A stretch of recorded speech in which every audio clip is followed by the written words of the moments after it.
Oh dear. Oh dear, oh dear, oh dear. I don't know if my mic was working then. So might have to do all of that again. I think my mic was not functioning. Okay, let me try this again. Okay, I'm Edwin Ash. Welcome to the show. Please like and subscribe. On today's show, has Jesus gone for good?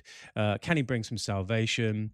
Can we get Eze further up the pitch? And we're going to talk about Leverkusen and do some predicted 11s. That would be extraordinary if I just opened up the show with my mic switched off. It wasn't switched off on the mic. There was a problem here in my streaming tool. Hopefully that's fixed. Apologies. Well done for staying.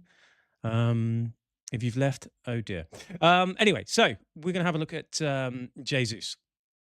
Let's have a little look at Jesus. Now, I've got some information and slides here. I wanted to have a look. Look, it was a poor showing from Jesus on Saturday. There's no two ways about it. We're going to go through some stats from his performance.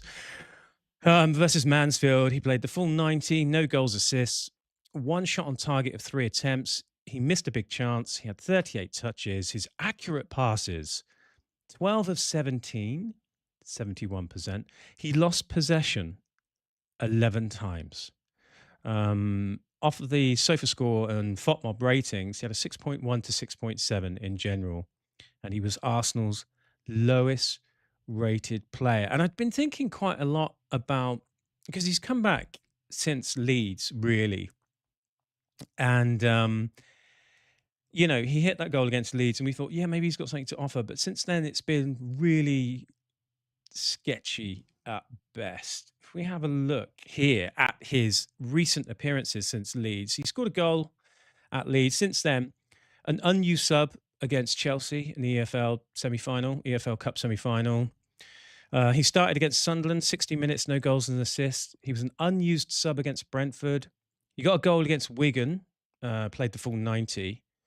Played 26 against Wolves, only got a yellow card. And then 3 games in a row, Tottenham, Chelsea, Brighton, all in the Premier League, was an unused sub.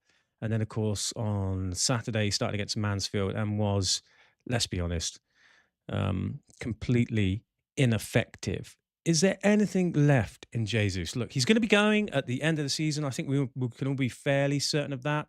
But we need to squeeze a little bit more juice out of him, don't we? We need to squeeze a little bit more juice out of Jesus. Otherwise, it's just going to be a bit of a dead rubber, isn't it?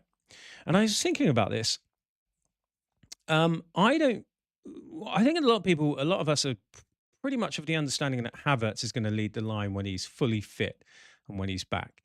Now, I don't want to get into the discussion about Gyökeres not firing on all cylinders, or it hasn't worked out, or he's not quite contributing where he should be, and all that stuff. We've got that discourse that can be had. We can revisit that as and when it occurs. But I was just thinking, if the Gyökeres situation doesn't pick up whilst Havertz is trying to get up to speed, if he can get back up to speed, if that attack starts or continues to be blunted, what can we possibly do to mix that up?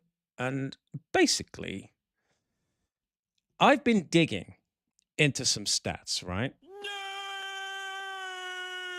Yeah, okay, all right. Well, someone has to, all right? I've been digging into some stats and I was thinking, hear me out. What about Eze as a number 9, a false 9? Now, just hear me out. Here's some stats that I had a look at, right? Arsenal's attacking efficiency this season so far. Eze has 8 goals. Gyökeres has 14. Gabriel Jesus has 5. Eze has scored 8 goals off an expected XG, expected goals of 4.85. Gyökeres has scored 14 off 11.45, and Jesus 5 of a 6.72. Now, what does that mean? The differential for Eze, he's overperforming his expected goals by plus 3.15.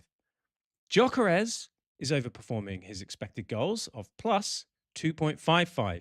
Gabriel Jesus is underperforming his expected goals by minus 1.75. I think the Jesus conversation, we've probably got a conclusion there. Eze's shot accuracy is 42%. Gyökeres is 38%. Gabriel Jesus is 64%. But what that data, I think, I'm not an expert, what that data sort of shows for Jesus is that he's hitting the target. He's not finding the corners. An example of that would be against Mansfield on Saturday. Obviously, he had that one cleared off the line. I mean, that should be a goal. That should be a finish. It's a high XG scoring opportunity. He has to finish that. On to minutes per goal. Eberechi Eze, 185. Gyökeres, 133. Gabriel Jesus, 153. Now, I know you're screaming, well, Eze, 185 minutes, that's not good, but he's playing in a different position. My kind of theory really, maybe it's not the best plan in the world, but my theory is you get Eze closer to goal. If he plays in that false nine role, much like Marino did, but with slightly different qualities, if you get him closer to goal, he can get shots off from impossible angles that I just haven't seen before with a player. He gets shots off from like one touch on a half bounce volley, or when the ball is 5 foot in the air like it's Tottenham, and he uses those big dowsing yoga legs to score a goal. I mean, talk about yoga fire, yoga goal.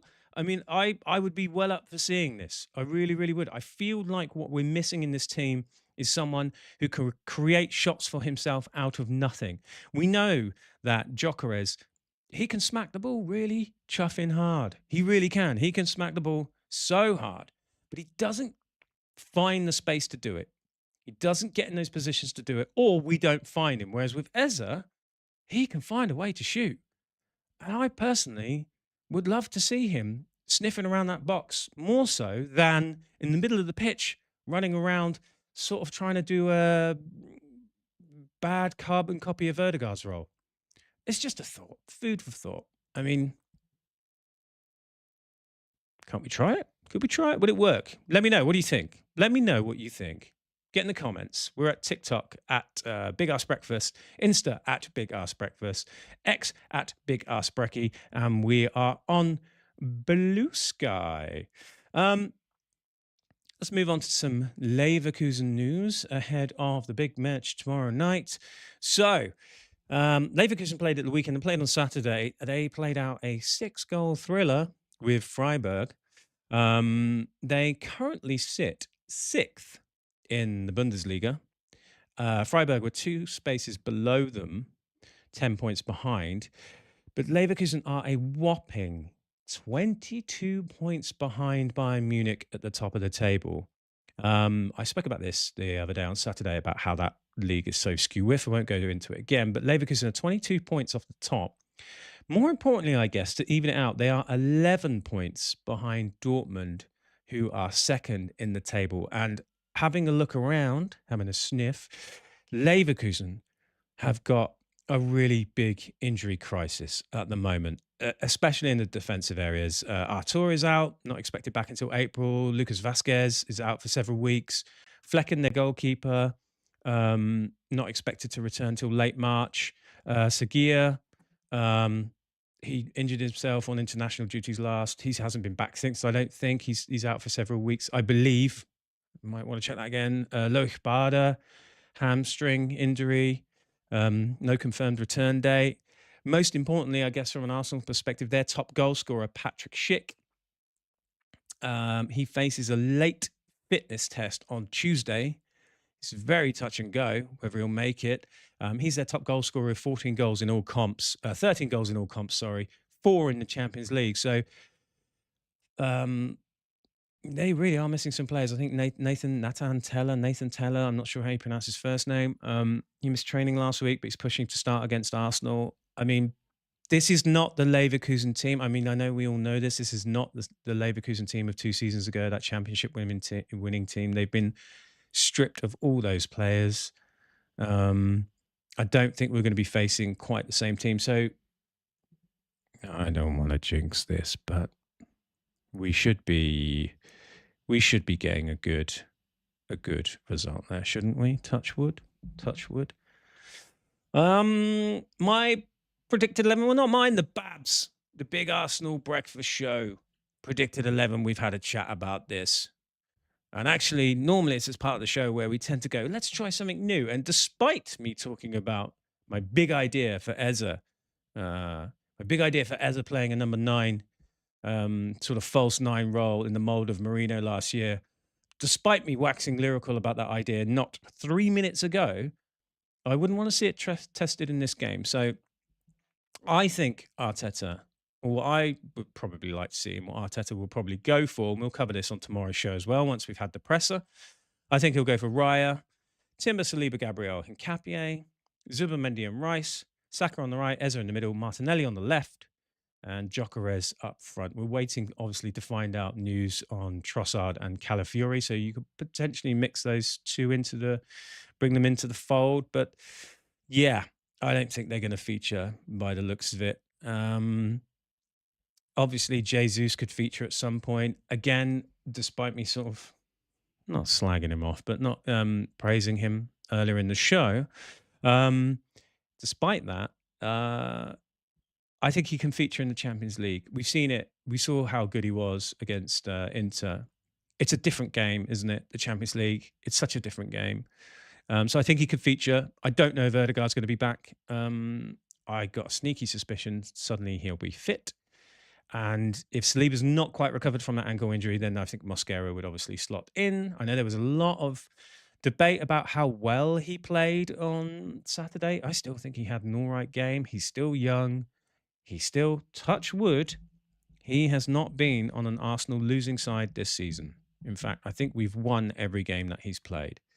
Just goes to show the value of that guy. Signing of the season, in my humble opinion. Just going back, looking back towards the FA Cup over the weekend. The draw is tonight. The draw is tonight. And as I said, oh, ye gods of banter. How fucking funny would it be if we drew Port Vale? I mean, the meltdown has already started in the usual discourse areas online. There are people that are convinced that we're going to get Port Vale. Apparently, we've paid to get Port Vale in the more darker, tinfoil hat infested crowds amongst those online. We've paid to get Port Vale. It's fixed. But my God, wouldn't that be funny? I mean, I'd pay to see that. So in tonight's FA Cup draw, they've given the numbers out. I don't know why they do this. Number 1 is Southampton. I think number 1 should be the Arsenal. Given that it is the Arsenal Cup. Number 1 is Southampton, 2 Port Vale, 3 Man City, 4 Leeds United, 5 Arsenal, 6 Liverpool, 7 Chelsea. Number 8 is West Ham United or Brentford, who play this evening. Why they don't conclude the games before they do the draw is a tiny bugbear of mine. Seems a little bit silly, but nonetheless. So what are we thinking? Now, I think we all know who we would like. There will be some of you out there going, no, we've got to play the big teams now. Get them out of the way, smash them. I get all that. I'm all for that. Definitely got to play the big teams at some point. I think we all know who we would like. But as I said, at some point you've got to expect to play the biggies. And for me, given what's coming up, personally, out of sort of fatigue and tiredness it could produce, I would pretty much like to avoid Man City. Be nice to stay at home. But I have to say, I think we've been so far pretty fortunate with the draw. So I would expect a big one tonight. Okay. So let's have a little dive in to see what you guys have been saying. It's time for Big Ass Opinions. Apart from the 2 penalties you gave away, I thought the stuff was way too dry.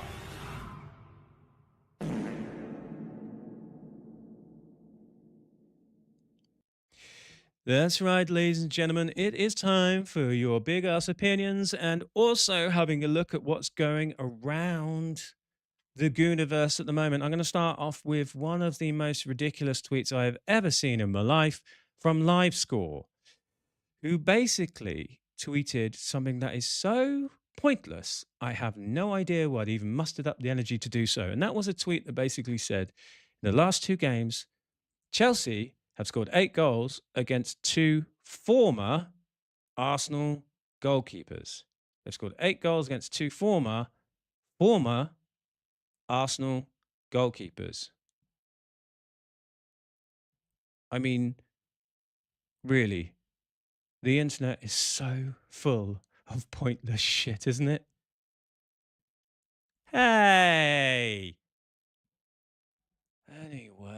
that was number 1. Eddie, moving on to number 2, please. So this one comes from AKZAFC at AKZAFC, who said, Max Daumann shouldn't be left out of squads for Gabriel Jesus. A player with that sort of individual brilliance shouldn't be left out, especially for someone struggling to run. Now, I don't know about swapping out Jesus for Daumann, what the squad size, all that sort of stuff. But what I do agree with is Max Daumann should and does have a part to play in this team in the running. 100%. 100%. We covered this on yesterday's show. It's evident the kid can ball. He can ball out, as the youngsters say on the streets, I believe. And I want to see him. I want to see him. He can feature. He can come off the bench. Yes, we have to protect him, but the boy is ready. He is ready to go. And I kind of agree with AKZAFC here. Let's move on to slide number 3.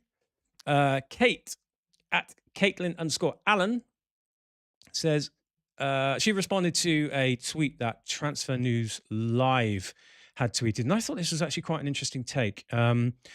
Transfer News Live at Deadline Day Live tweeted, we're in March and Mikel Arteta's Arsenal are still alive in every competition. Then goes on to list the 4 that were involved. And Kate sort of pointed out that she said, so are City, but you only see them posting this about us because they can't wait to say we bottled the quadruple. I think there's an element of truth in that. I'm inclined to agree. I think there's an element in truth in that. And you don't quite see it with City about quadruple talk, but you do see it with Arsenal. It is a bit strange. I must admit, it is a bit strange. Next Generation Arsenal at Scouting Indoors. That's Next Generation Arsenal at Scouting Indoors. Tweeted, in this title run, it could be an important weapon to put Max on in the final 20 minutes if we need some creativity and the game is opening up. I'd have no qualms about him going up against Premier League midfields and defences. Same at Next Generation Arsenal. As I just said, I would 100% want to see that. I think we can see that. I think our attack is slightly blunted, and I think he could give a very, very useful injection in the running, and I would not be surprised if he contributed something huge and memorable in this run-in. 100%. Okay, and then moving on to Instant Karma Take of the Day. That's right, ladies and gentlemen. It's the instant karma take of the day. The take that we take to somewhat either bring down an overwrought temperature or level us off when we're getting a little bit too excitable. And today's take comes from Grok. That's right. I picked Grok. Must have been drunk. There was a rumor going around. The transfer silly season had started already. There was a rumor put out by someone with no sources, no information, that basically says that Arsenal were looking at buying Kvaratskhelia from PSG. And I just stumbled across this because someone asked Grok, and I'm not going to be inclined to use Grok so often, but I thought, I don't know, it kind of made me laugh. Grok said, it's a rumor started by Spanish outlet Fijitas yesterday, claiming Arsenal see PSG's Kvaratskhelia as top left winger target for summer to break the market. Brackets, possible Martinelli / Trossard exits. Well, that's partially true. Picked up widely, but no confirmation from reliable sources like Romano / Ornstein. Plausible given his dip at PSG, low output, unrest talk. Yet early unverified speculation. The silverware condition isn't in the original report. I'm not sure what that refers to. He wants silverware. I don't know. But look, even if this was true, even if there was truth in this rumor, Kvaratskhelia has not had a good season. He has not had a good season. He's scored 4 goals. He's got 3 assists. I think that's even a lower output than Trossard and Martinelli. In Ligue 1. Now, you could say it's because he's not having a good time or whatever. There's no doubt he's got skills. This does not smell like anything other than horse manure to me. And I think Grok, of all things, probably gets that one right.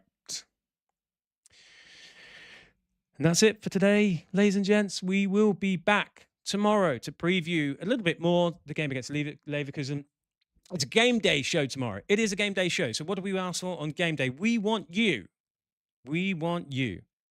to get your team talks in for tomorrow. We ask you to give a team talk. Submit them any way in which you like. You can do them in the comments. You can at Big Ass Breakfast on TikTok. You can at Big Ass Breakfast on Instagram. You can at Big Ass Brecky on X. You can at bigassbreakfast.bsky.social at Blue Sky if you are so inclined. We'll read them out on the show. They don't have to be serious. They can be serious. We like them. They can be silly. They can be whatever you like. But it's just sometimes I used to daydream. It's like, what would I say to the team to get them motivated for such a big game? Well, tell us what you would say to the team. We'll read them out on air. Get your team talks in. We'll read them out tomorrow. It's Monday. Let's try and get through it. Okay. Hopefully this has been a nice little espresso shot up your arsenal to start the day. And one last thing, please, if you are so way inclined, if you can be asked, please smash the like button, subscribe, helps the channel, and that's kind of it, really. If you commute in, we've also got the podcast. If you can't quite listen to all of this, we've got the podcast that you can have. You can go and download that from Apple and Spotify and whatnot. But either way, have a great day. Get your ass in gear. See you tomorrow, 7 a.m. Bye-bye.